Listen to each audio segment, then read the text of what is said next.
Few musicians can claim to have kick-started cultural revolutions. As part of the Libertines, the once iconic garage rock band from the UK, Carl Barrett defined independent aspirations from clothes to sound, from spirit to anthems. Today, as a solo singer, his music is more introspective, infused with a mature tone that carries the gravity and wit of his past and present. Papan's musical legacy is drawn from his parents, both gifted musicians, who in turn gave their son the confidence and talent to take their heritage into its rightful future. He's given new life to folk music from the East by mixing in electronic and playing up the roots of his traditions. Karsh Kale is a musician, producer, DJ, composer, and of course, one of our most eclectic Dewarists. His varied interest in music and therefore incredible range of talent makes him a perfect addition in our mixed bag. I'm Monica Dogra, singer, songwriter, and one half of Shire and Funk.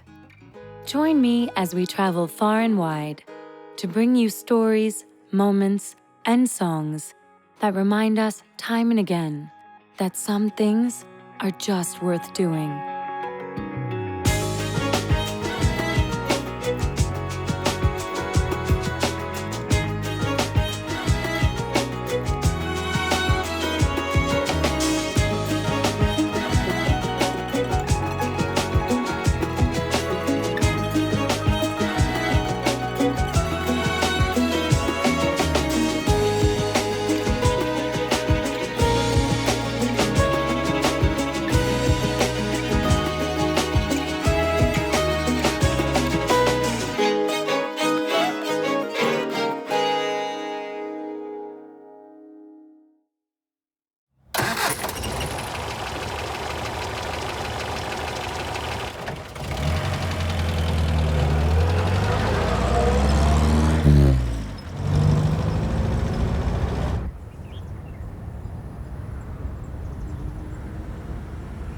Why do we travel? Why has a journey been the most evocative statement of the human condition? Just as the solace of home builds the foundation, it's the changes brought about by travel that build the layers that make us different, special, perhaps even immortal. It informs our personality. It creates our particular stamp on the world that lives on long after we're gone. And that is what we're trying to do on our short journey with the Dewarists.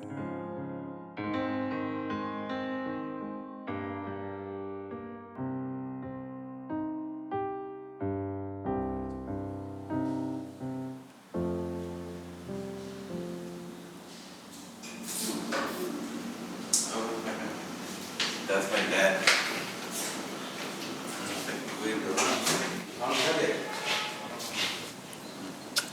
Papan's journey as a Dewarist started last year. And this time, he walks the line again. I always dreamt of to go out of a studio and get inspired there and make a song there. Always wanted to do it. So when Dewarists happened, it came to me, I was surprised, happily surprised.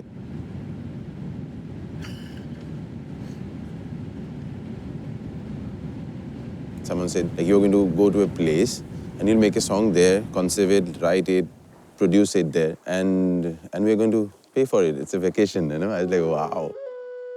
So then came where to go, and it went to homeland, Assam, and Kaziranga, the forest.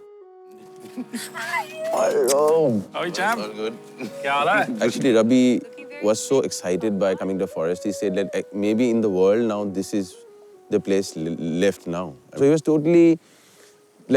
totally mesmerized by the forest energy. The reason I came here and the reason I wanted to go to Kaziranga, because I really want to write a song about openness. And then he came out with this hook line, which was like, instantly everyone around started humming it. And every day we were like, that's the line.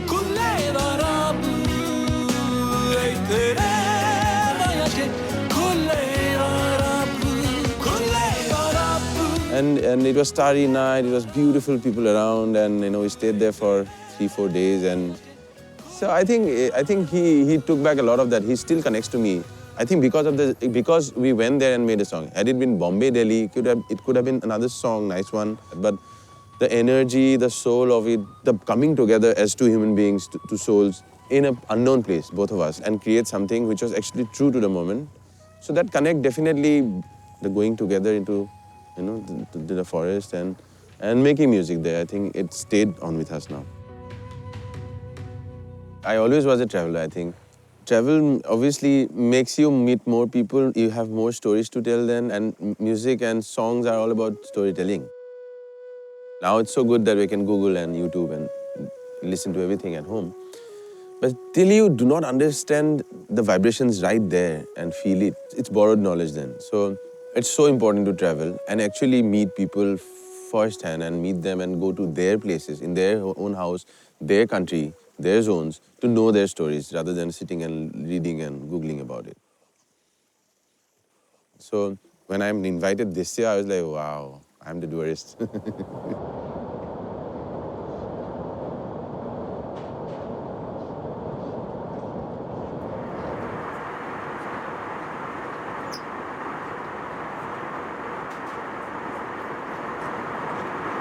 Travel to me has always been a really big inspiration for me. It's a moment where I get to be by myself. It's that moment in between the flight and the time at the airport. I put my headphones on and I really get to kind of explore my own thoughts and really kind of reflect on everything, because you don't ever get to reflect.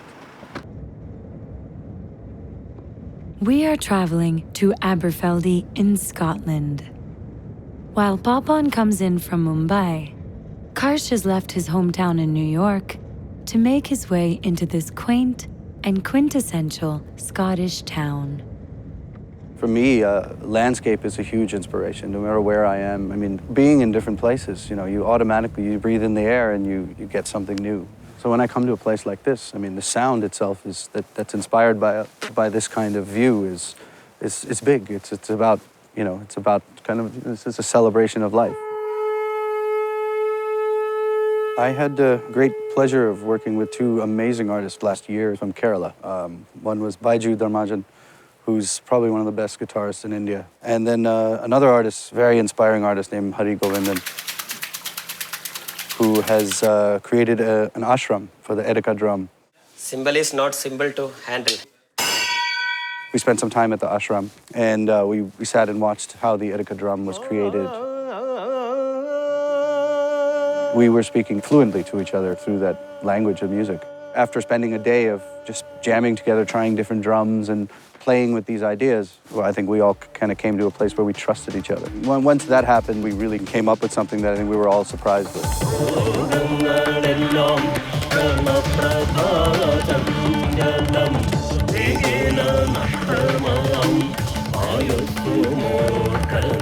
I think that a lot of times as a producer, we spend so much time in the studio that we think that the studio is the instrument.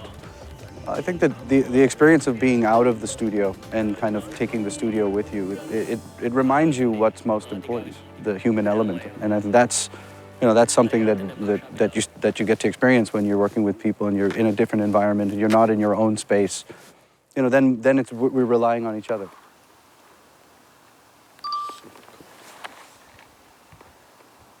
And I think that's been the best thing about travel is being, it has made my own music a lot more dynamic than what it used to be when I was just a New Yorker.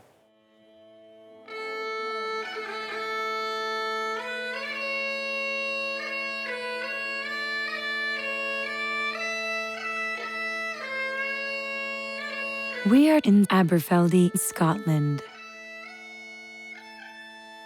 Today, we send off two of our most prolific artists from the last season of Dewarists to new lands and new adventures. Like all cherished quests, they find themselves in the pursuit of something extraordinary and meet a third musician who inspire them to redefine their limits.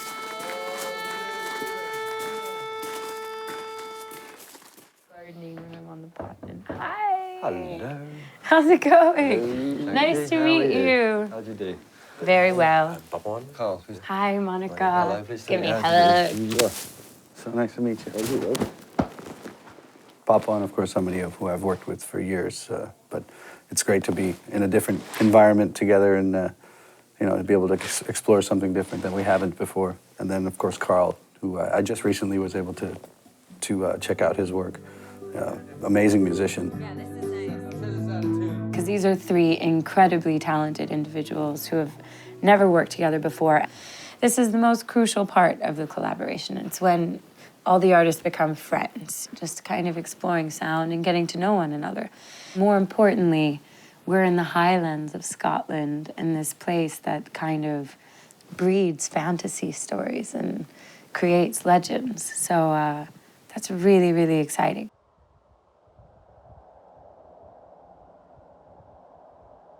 In the haunting beauty of the Scottish Highlands, you can hear the savage history that has led to this bewitching calm. It's a note you can also hear in Carl Barrett's voice.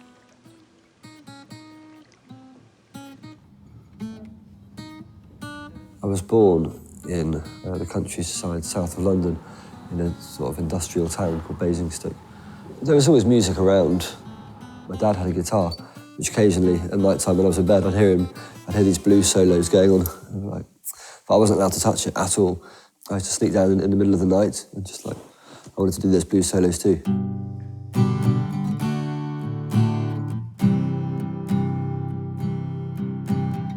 I never had any lessons, just playing by ear really. There's a song called Run, Run, Run. It goes do do do do do do do. I had do do, and I was just jamming with do do. And I've always been terrified of any kind of performance. So there was a pillar on stage. I spent the whole gig behind a pillar. But then once I'd learned that music was a voice in itself, yeah, it's been my sort of lifeline to be able to communicate through music. We met when hope was oh so young. I took you from that drunken bomb and held you like some father as we both mourned for each other. Oh yes, we were so full of hope then, you see. You'd be a dancer and a singer me. You danced your dance and my sweet song was sung. I did English and American studies, but I didn't finish the course because I got in a band. The band was the Libertines. There was 4 of us. We used to live in squats. We used to rehearse wherever we could, do gigs wherever we could, in kebab shops or on doorsteps. That was just a life really. Just sort of sleep wherever and just keep playing and stick together. I was feckless, you were free. I took you round the world with me, so holy. Together, no devils would tear us apart. It's around London, which is just such a vast inspiration. I mean, we didn't have any money to travel anywhere beyond that. So we organised this gig one day at midnight at a place called the Rhythm Factory. And we just got every crazy person we knew to turn up and just pretend to be really into the band. And then we got the A&R man down from Rough Trade. He was just going, and he was really into it. And he went home and he was hooked, he couldn't sleep. It was kind of a bit of a hoax, really. But yeah, it worked. We got our first record deal in 2001 from Rough Trade Records. So long, my lover, it's over. So my lover, it's over. When we got a record deal, then suddenly things did accelerate and nothing was ever really the same again. And yeah, we were just going around. We were having an amazing time just going around the world, places we'd never seen before. Just being young and free and a little wild. And we were doing that for about 4 years or something. And then after a while, it just became slightly untenable. And there was a lot of things involving prisons and hospitals and various places that you don't really want to go. A lot of drama, and I think the drugs ruined it in the end. Just different personalities and different objectives on different drugs, wanting different things. Yeah, It's a shame, really, but it couldn't really have been any other way.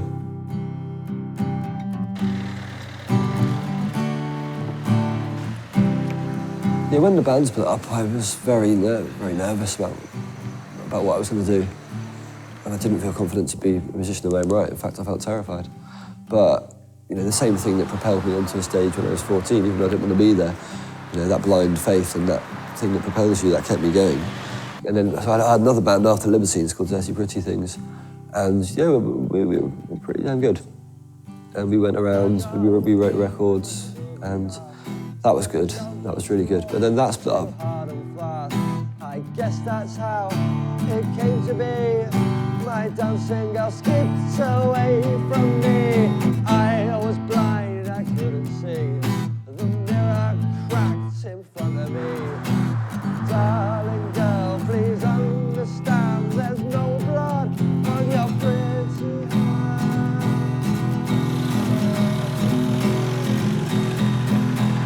After I finished being in bands and I went solo,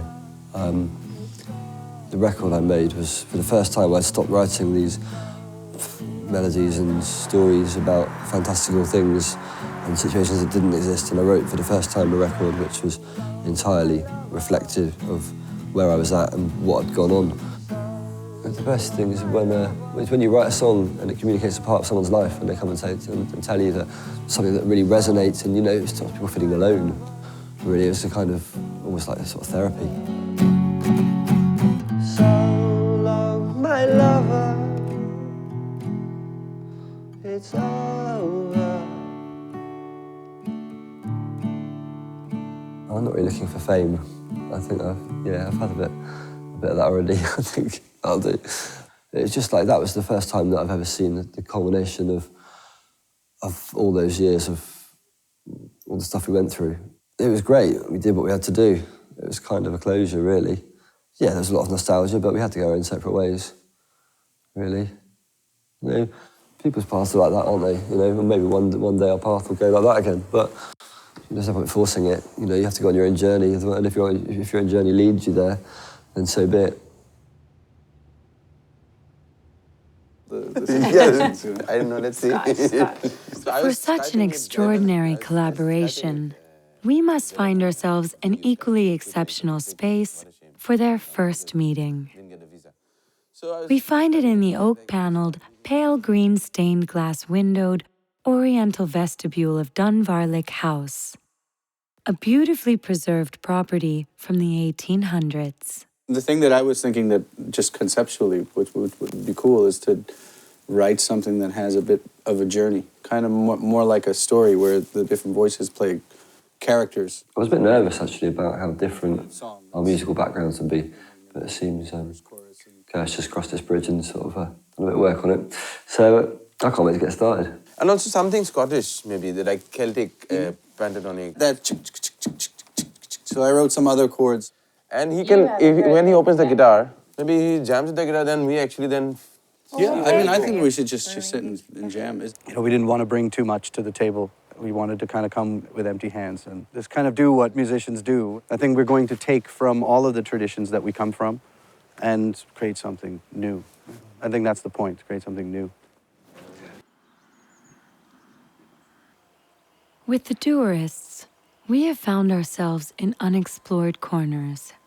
In Scotland, we've struck gold, because getting on board with Scottish culture means sampling generous amounts of their national drink, Scotch. We're headed to the Aberfeldy Distillery, founded by John Dewar in 1898. Hello. Hello, good morning. My name's Ross, and I'm going to take you on a tour of the distillery today. Fantastic. Okay? Yeah. If you're ready, please follow me, and we shall go and begin. Let's do that. Okay.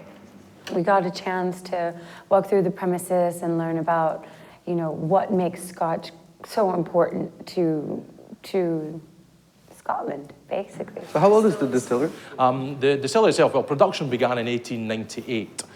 So just over 100 years now. We've been here 110, 112 years. Wow. So it's, please, let's enter into the exhibition area. So along the floor here we have some time capsules which date just different aspects of the history of the company. The timeline was really interesting. You got to see what was going on. They made these little time capsules and embedded them into the floor for each kind of important time period. Along with the waters of Piddly Burn, which runs alongside the distillery, Aberfeldy has been making their scotch using only Scottish barley and yeast. So the alcohol vapor rises up the inside of the still. It travels through the line arm above us. We then condense the vapor in the cold water condenser. This will bring the vapor back into a liquid form. It was pretty fascinating. 'Cause, I mean, I had a lot of questions over the years, and they were all kind of answered in this tour where we got to... So we're now heading into the sort of final part of the tour here, where we start the maturation or the aging process, and we take that clear spirit and we then have to transform it into actual whiskey itself. So please, if you want to head through into... This was a really interesting experience to kind of walk through time and be shepherded by somebody who has such extensive knowledge about this place. Well, if you want, I can let you try a 29-year-old Aberfeldy. Can we? Yeah, we can go in here. Yeah, come on. We sampled some of the 29-year-old stuff. I got a bottle of old scotch. So all that we do is pop the flange in, finger on the top. Now, there we go. Turn it at an angle. Turn your glass on an angle. Perfect. 29-year-old Aberfeldy. Now, you may find that in the bottom of the glass... Oh, I'll get some more, don't worry. We haven't run out. I've run out. Yeah. Cheers. Bless your collaboration. Cheers, folks. Good health to you. Cheers. The video of his band. Lute. On the agenda today, we also have a lesson in Scotland's musical tradition, the bagpipes. Hey, Ross, right? Hi. Nice to meet you. We got to meet a really interesting guy named Ross, who is a local. He's actually from the Highlands, born and brought up. And he plays the bagpipes. These are the kind of, what would you call, like Highland bagpipes. The kind of loud ones. So that's the mouthpiece. And then these are called drones. And there's one, this is a bass drone, and then two tenor drones. And they're all tuned... 3 notes? No, 3 notes, but this is all unison. One bass, 2 tenors.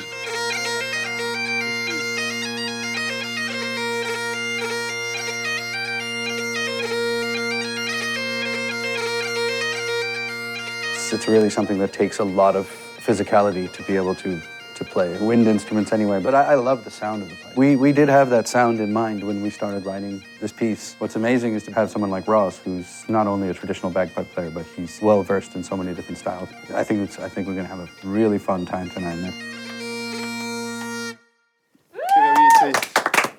That's beautiful, actually. They're quite loud, though. Really beautiful. I feel like I'm back in Brooklyn. Hi, hello, Mr. Did you just hear him? Did you hear him bust out the Hindi? Go for it. I said, Ari. After getting up close and personal with Scottish bagpipes, it's time to get down to business. We are here to build a melody. So we've come to the studio, which we set up in one of the cottages on the property next to the River Tay.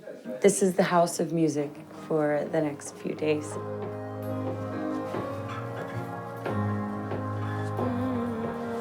Yeah, so we started working on this thing. I started doing something a bit sort of Celtic sounding, but not too much. And then Papon is going to put something down, which he's working on now, to sort of balance it out a bit.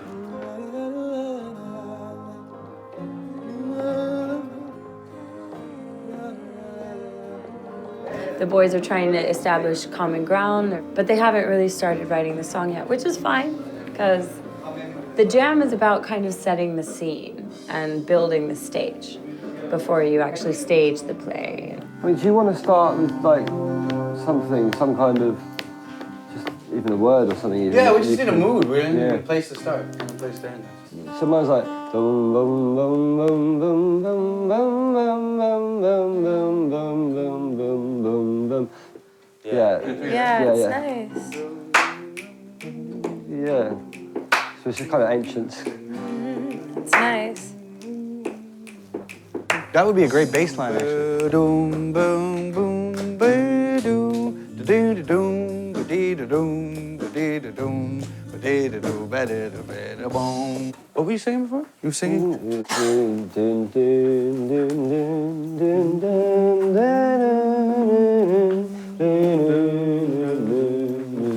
Writing process is two parts. There's the lyrical writing, and then there's the musical writing, and both of them have to do with the storytelling of how we're telling the story and where we want to wind up and where we end the where we end the story.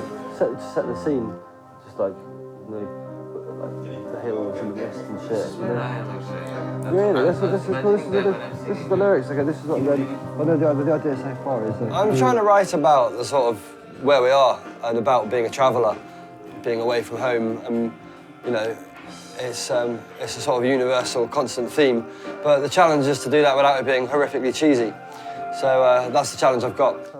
We're vibing, man. We're vibing on this shit. We started with a verse. Carl's already wrote about his story, his bit of the story, but so I've got to write to that.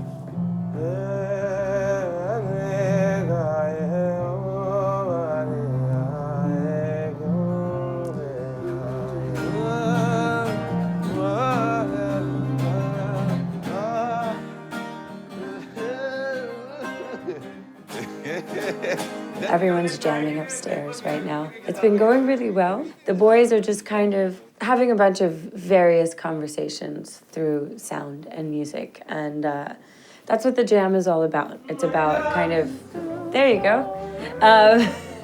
Hello, Papa.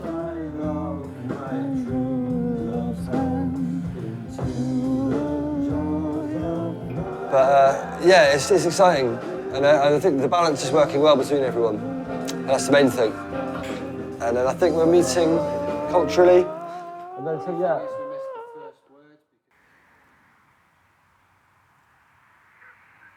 Give everyone our jackets.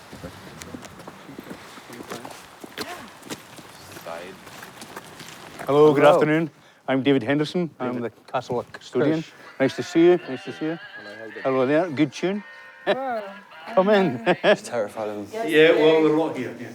Can you come? Today was our day of basically exploring the Highlands and experiencing what it is, kind of the spirit of this entire place. So we continued on to meet Major Henderson over here where I'm standing right now, which is the Castle Mengus. In Scotland, the weather conditions are very unstable because there is nowhere in the country that's more than 60 miles from the sea. So obviously the dress that we had here, that developed here, was suitable for the conditions that we lived in. And the dress, at least for the last 1,000 years, probably a little longer, was the kilt. Major Henderson described some of the history of the kilt. And it's really interesting, actually. Kilts were very, very long, and they were really functional. They would wet it inside of one of the locks and then wrap it around their body, and the body heat would warm up the moisture in the cloth and therefore keep reheating the body. Basically, this is 10 yards of material made into a military fashion kilt. This bit is tucked underneath, and this bit is called the apron and goes to the front. So, when in Scotland, we must do as the Scottish do, which means our boys must get kilted. The kilt is worn to the middle of the knee. So in essence, if you kneel, the kilt is just touching the floor. Any longer would be like a woman. Any shorter would be obscene because we wear nothing under the kilt, yes? It was actually not so cold with it. I thought like, it'll be really cold and I didn't want to take my pants off really. And my thermals. Yeah, they said, I don't know if it is true that you're not supposed to wear anything under the kilt, right? Like anything. So we did that.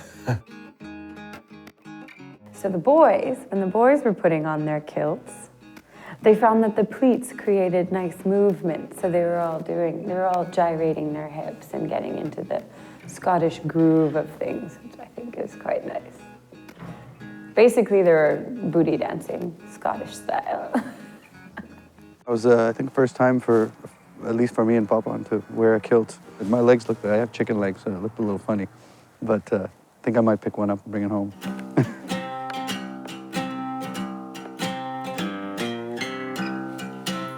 It's the final day in the studio, and it's the night before, basically, their performance. We've just been building on that first motif, really, and then we've been layering it up. And yeah, there have been quite a few late nights going on and a lot of ideas coming out. It's mostly been Warren so far, because he had to go. So he's been laying down a lot of stuff. Yeah, it's taken a good turn, actually.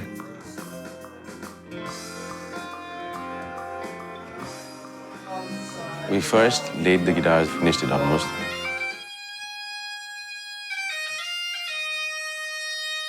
Ross has played the pipes and the flute. You can hear that in the background. Right now, sounding really nice.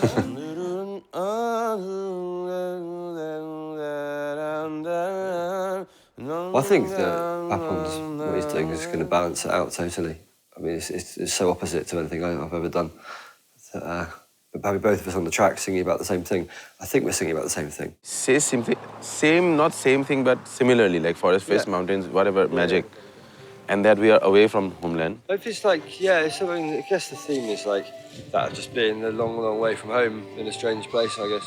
I could be telling my story about what happened to me, and you could be telling your story about what happened to you, and then... At the end, we can come together. Yeah, we can come together. Maybe I will say the similar things with different metaphors, like, you know, baat wahi kar rahe hain, but kisi aur tarah se bolenge. Same story in English, in Hindi, maybe in Assamese also. In freezing mists of foreign lands, I lost sight of my true love's hands into the arms. The song's about being a long way from home and thinking that you've lost your love, being enchanted by a foreign place with all the different sights and smells and everything that it's got.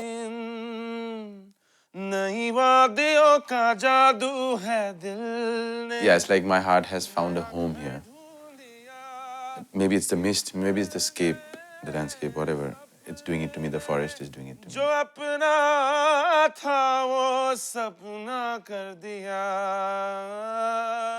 what I want to do for this part of the song is get everybody to sing these choruses. There's this one section of the song that kind of required the feeling of, you know, hundreds of people kind of together in the middle of the night. And Karsh was like, why don't I get everybody to come and sing on the song? Who's everybody? The crew, the whole crew, everyone who's here is singing. Are you sure you want Yes. The DOPs, the directors, the EPs, everyone involved in the shooting of the Dewarists. Should I try one? Okay, so 6 count and then... Let's do it.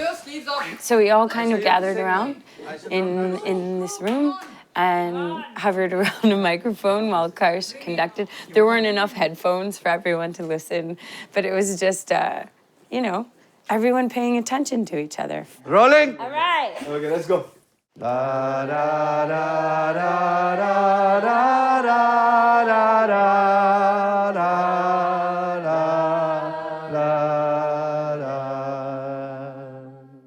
I feel like it was this moment where all of these people were colliding and wanted to collide. So we're all featured on this song. Everyone from ground up, this song is a true representation of the Dewarists. Kick ass. Got it. All right. Sorry. Okay. Wait. Yeah, we did it! It's so unplanned, the song that started, the way we started jamming. It went from what space to where, like, you know. Generally, we are from everywhere. Like, Karsh is from New York, Carl is from London, I've come from Bombay. It starts with full bang, and it goes into little La La Land, and goes to little outer space, comes back, chorus, everyone's singing together, and then, again, he's looking for his lover's hand. So it's everywhere. I ran, I knew my love would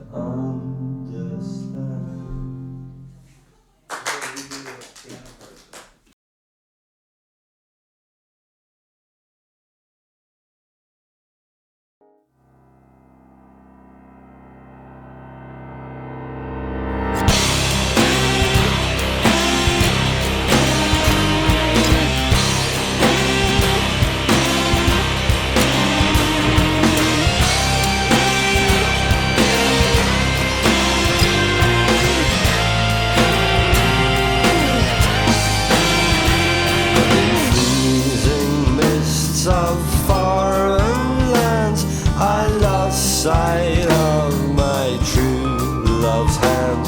Into the arms of warmth I ran. I knew my love would understand.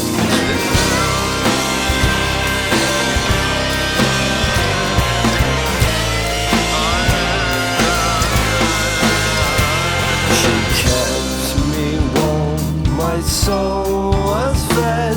I had a muse, a fire, a bed. I soon forgot the life I'd known. This foreign land became my home.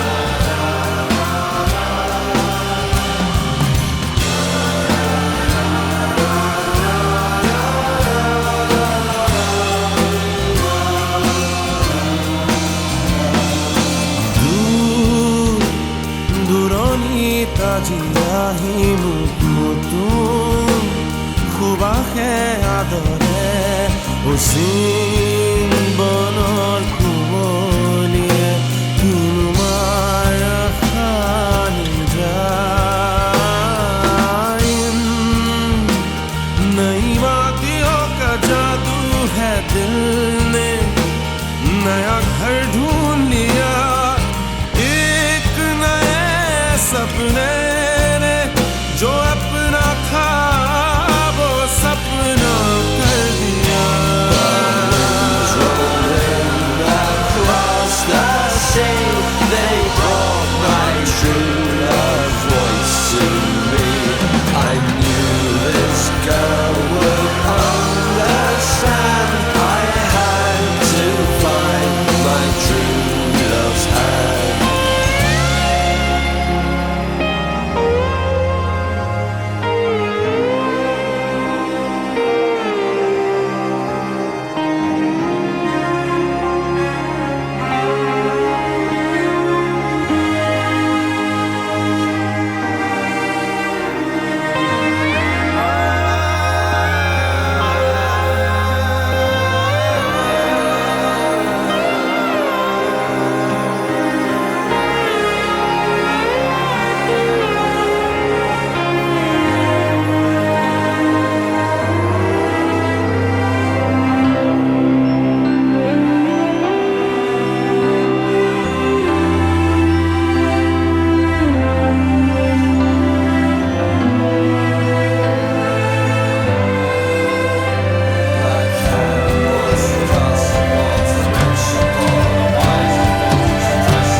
Would understand.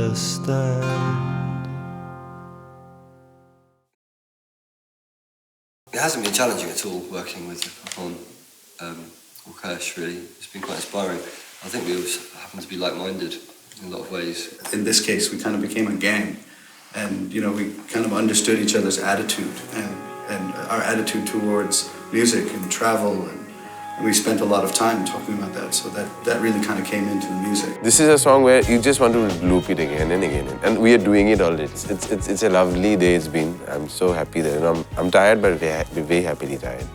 This is the season finale. This is the end of many, many months. A lot of love and a lot of people's hearts and souls went into the making of this series, and I feel like we've created some kind of a global family, not only with the people who have made this show what it is, but also with our audience.